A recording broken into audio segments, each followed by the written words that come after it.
ಶಿವಮೊಗ್ಗದಲ್ಲೇ ಇಂದು ಬೆಳಂಬೆಳಗ್ಗೆ ಶಾಸಕ Channabasappa smart city ಯೋಜನೆಯಲ್ಲಿ ನಿರ್ಮಾಣವಾಗಿರುವ ವಾಣಿಜ್ಯ ಸಂಕೀರ್ಣ ಬೀದಿ ಬದಿ ವ್ಯಾಪಾರಿಗಳ ವಲಯಕ್ಕೆ ದಿಢೀರ್ ಭೇಟಿ ನೀಡಿ ಪರಿಶೀಲನೆ ಮಾಡಿದರು. ಕಟ್ಟಡಕ್ಕೆ ಸಂಬಂಧಪಟ್ಟ ಅಧಿಕಾರಿಗಳೊಂದಿಗೆ ಚರ್ಚೆ ಮಾಡಿ ಮಾತನಾಡಿದ ಅವರು ಕಟ್ಟಡದ ಬಹುತೇಕ ಎಲ್ಲ ಭಾಗಗಳನ್ನು ಖುದ್ದಾಗಿ ಹೋಗಿ ಪರಿಶೀಲನೆ ಮಾಡಿದರು.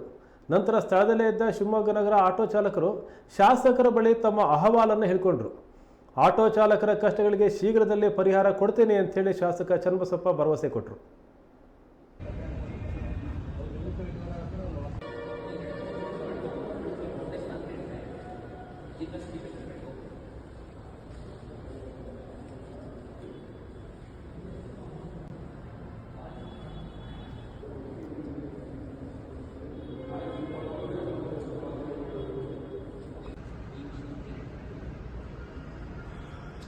ಇದೆಲ್ಲ ಅಸಹ್ಯ ಮಾಡಿರೋದು ಏನು ಗೊತ್ತಾ?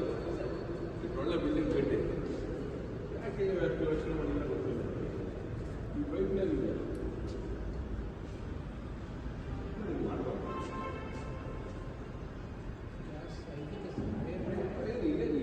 ಹಿಂಗೆ ಮಾಡ್ತಾರೆ. ಬಂದು ನಿರ್ಮಾಣ ಬೇಜಾರಾಗ್ತದೆ. ಇದೆಲ್ಲ ಚೆನ್ನಾಗಿ ಹಳೆ ಬೇಸಿಗೆ